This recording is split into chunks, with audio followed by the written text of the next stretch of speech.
Hey everyone, it's Allison Komiyama with Bluestocking Health.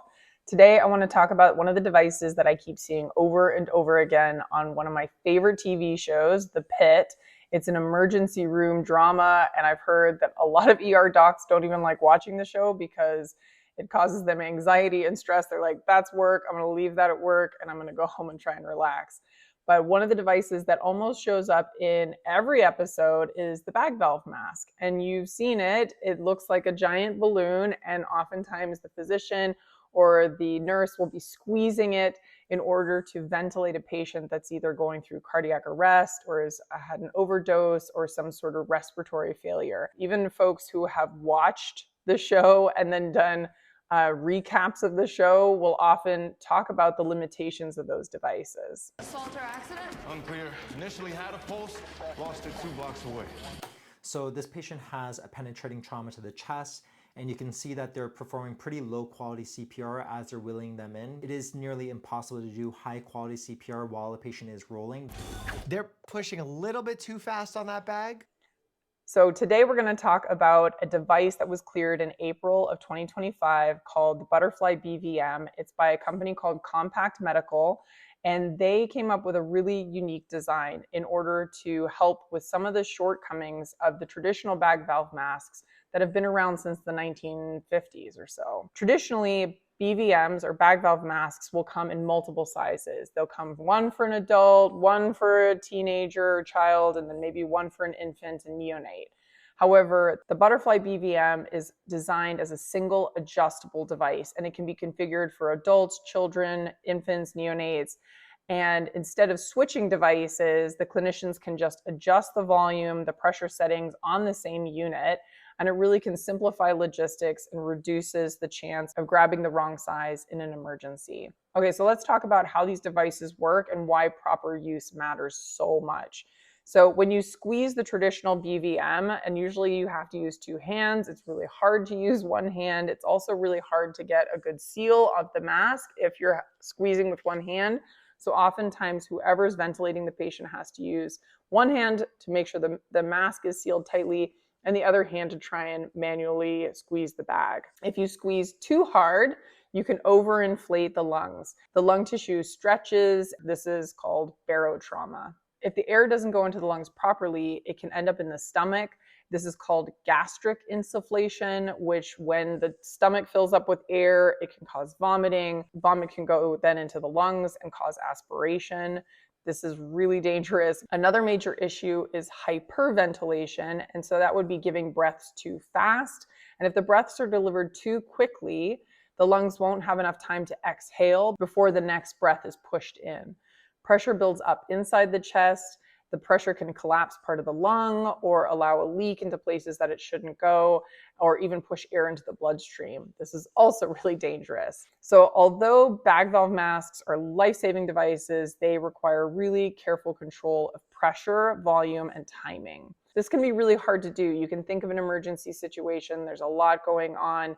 How do you know that you're making sure that you're squeezing just the right amount and the right timing for the size patient that you're working on? The ButterflyBVM includes adjustable controls for tidal volume, so that's the size of each breath, and the peak pressure, and that really helps to limit the excessive air delivery and reduce the risk of overinflation or overventilation.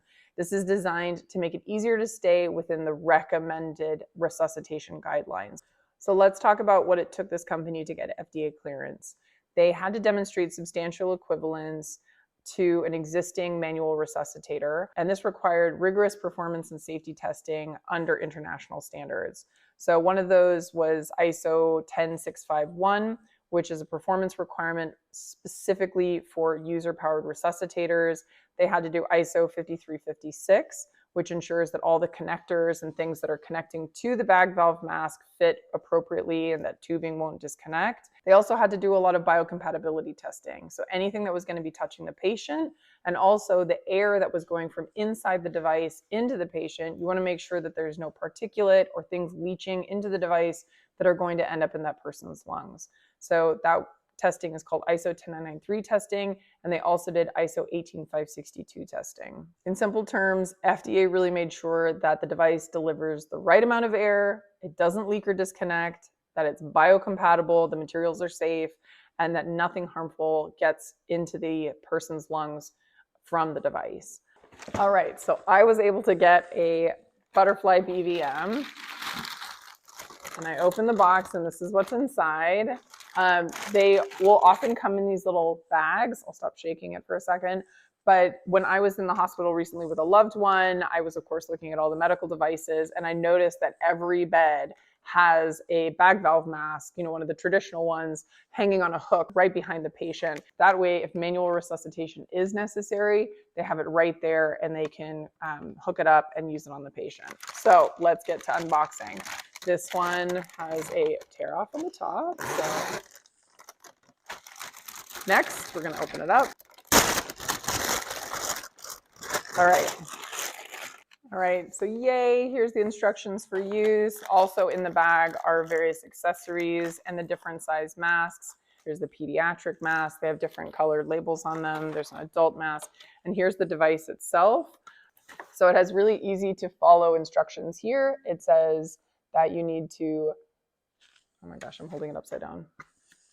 So I love it when devices have really easy to follow instructions because in an emergency situation, even though you should be trained on how to use this, it's really good to have the stepwise here, and you're going to remove this tag after you do these 2 steps. So the first thing is going to be to squeeze, then I'm going to set the volume based on the patient that I'm about to ventilate, and then I'm going to remove this tag. So, okay, I'm squeezing it, then I'm going to set it and watch. Now that it's at the infant,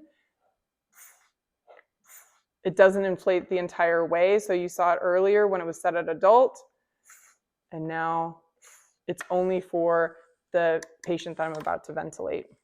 So the next thing you can look at here is called the PIP valve. This stands for peak inspiratory pressure, or PIP.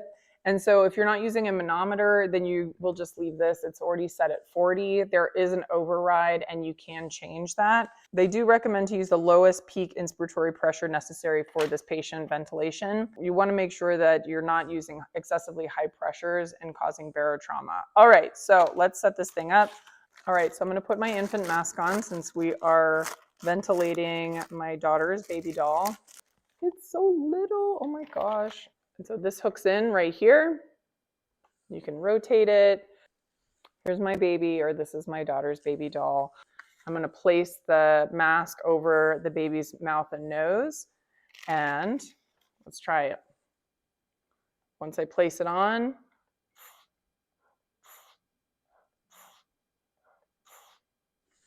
the amazing thing is I can't squeeze more air than is recommended based on international guidelines. And I also can't go much faster than this.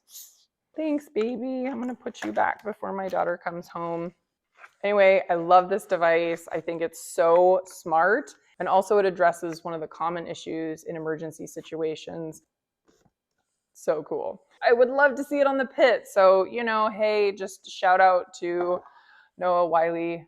At the end of the day, giving someone a breath can help save their life, but making sure that the breath is the right amount at the right frequency can really make a huge difference.